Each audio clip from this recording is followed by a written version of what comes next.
কালকে বাংলাদেশ হবে আর এক গাজা, পৃথিবীর বুকে বাংলাদেশের অবস্থা হবে গাজা, আর ওরা হবে ইসরায়েল। এটা সেই ভারত যে বাংলাদেশের দেশপ্রেমিক দেখলেই তার গলার টুপিটা চিপে ধরতে চায়। এটা আসলে কোনো ভারতই না, এটা হচ্ছে দক্ষিণ এশিয়ার আর এক ইসরায়েল।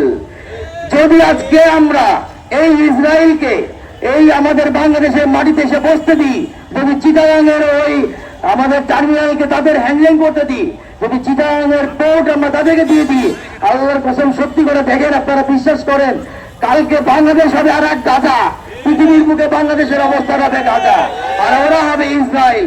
আমার শিশু ওইখানে বসে বসে মারা যাবে, ওরা বম্বিং করে ওরা ছিন্ন বিচ্ছিন্ন করে দিবে বাংলাদেশকে, বাংলাদেশের সকল লোককে। এবং ওদের টার্গেটই হচ্ছে ওরা ফেনী থেকে আসতে জায়গাটা কেটে নিয়ে চলে যাবে। আজকে ওরা যদি টার্মিনাল হ্যান্ডেলিং করে, জাহাজ হ্যান্ডেলিং করে, কালকে যদি জাহাজ ভর্তি করে নিজেদের সোলজার এখানে রাখে, নিজেদের ট্যাঙ্ক এনে রাখে, না আপনি জানতে পারবো, না আমি জানতে পারবো, না আপনি জানতে পারবেন। এবং সেই সোলজার দিয়ে আমার দেশকে সত্যি ওরা বলছে ওদের নীল নকশা এটা ফেনী থেকে কেটে নিয়ে চলে যাবে। এবং এই কথা আমি বলি নাই, এই কথা ভারত থেকে বসে ভারতের অনেক রাজনীতিবিদ অনেকবার বলেছে যে ওদেরকে অ্যাটাক করে, এক লালমনিরহাট দিয়ে অ্যাটাক করো, লালমনিরহাটে তাদের চিকেন রেখের রিস্ক, আর এক হলো ফেনী থেকে কেটে নিয়ে চিটাগাং পুরা পোর্ট আমাদের মধ্যে নিয়ে চলে যাও। কারণ বাংলাদেশের সম্পদ বলতে সত্যিকার অর্থে চিটাগাং পোর্ট ছাড়া তেমন কিছু নাই। আর আমরা এই যে জনগণ আছি, দ্বিতীয় আমাদের সম্পদ হচ্ছে জনগণ। চিটাগাং পোর্ট ছাড়া বাংলাদেশে ইনকামের আর কোন সোর্স নাই, সে দ্বার হচ্ছে চিটাগাং। পৃথিবীতে যত জাহাজ যায় তারা হচ্ছে চিটাগাং হয়ে আসে, চিটাগাং হয়ে ঢুকে। আপনার অন্য কোনো ইয়ে নাই, পৃথিবীতে যত আপনার হলো জুড়ে জাহাজ চলে সেগুলোও আপনার হলো এই পথেই চলে। আপনি যদি আজকে চিটাগাং পোর্টকে তাদের হাতে দিয়ে দেন, তাহলে কিন্তু আমাদের সার্বভৌমত্ব চলে যাবে, আমাদের দেশের সমস্ত সম্পদ চলে যাবে, এবং আমরা আগামীতে কিন্তু আর এক গাজায় পরিণত হবো ইসরায়েলের হাতে, এই ভারতীয় ইসরায়েলের হাতে। এবার আমি একটা প্রমাণ আপনাকে দিই যে কেন আমরা এই কথা বলছি। আপনারা তো দেখছেন যে এটা একটা দুবাইয়ের কোম্পানি, যেটা হচ্ছে ডিপি ওয়ার্ল্ড। দুবাই হচ্ছে একটা ইন্টারন্যাশনাল বিজনেস হাব।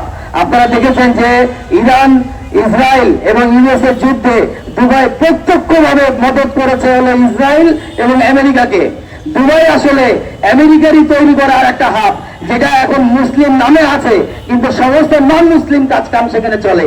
সমস্ত নোংরামি, সমস্ত দুনিয়ার যত জাহেলি, যত দোজখের কাজ কারবার আপনি যদি দুবাইয়ে যান, দুবাইয়ে গিয়ে পাবেন। বাংলাদেশের যে 78 লক্ষ কোটি টাকা নিয়ে গেছে শেখ হাসিনা, আমি বিশ্বাস করি এর 50 লক্ষ কোটি টাকায় আছে দুবাইয়ে।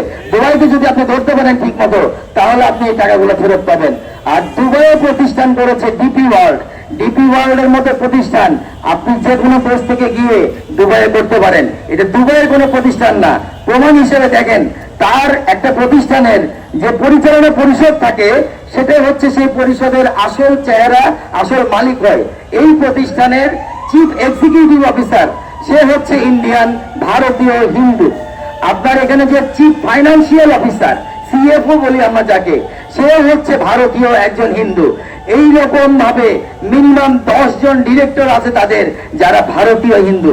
একটা কোম্পানিতে যদি 15 জন ডিরেক্টরশিপ থাকে বা 13 জন ডিরেক্টর থাকে, তাদের যদি 9-10 জনই হিন্দু এবং ইন্ডিয়ান থাকে, আমাদের বুঝতে আর কষ্ট হয় না যে এইটা সম্পূর্ণ ভারতীয় একটা প্রতিষ্ঠান, যার মাধ্যমে ইসরায়েল এখানে প্রবেশ করছে। আর এজন্য ইসরায়েল এবং মোদি একই সুরে কথা বলছে যে we are not Indian, actually আমরা সবাই হচ্ছি ইসরায়েলি। এটা কিন্তু তারা ভিতরে ভিতরে বলছে, এবং তারা ইসরায়েলকে দাওয়াত দিয়ে নিয়ে আসছে।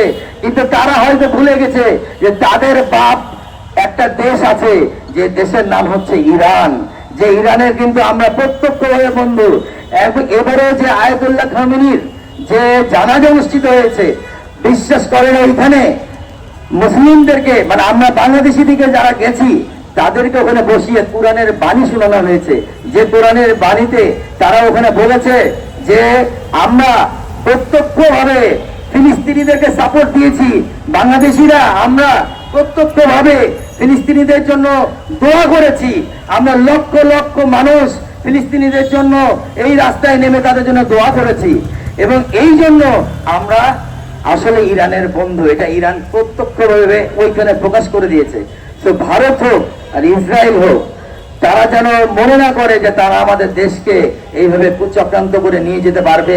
কারণ ইনশাআল্লাহ তারা যদি আমাদের উপরে এই ধরনের ষড়যন্ত্র করে, আমরা ইরানকে নিয়ে, তুরস্ককে নিয়ে, পাকিস্তানকে নিয়ে, সবাইকে নিয়ে তাদের বিরুদ্ধে ষড়যন্ত্র করতে পারবো। এটা যেন তাদের মাথায় থাকে।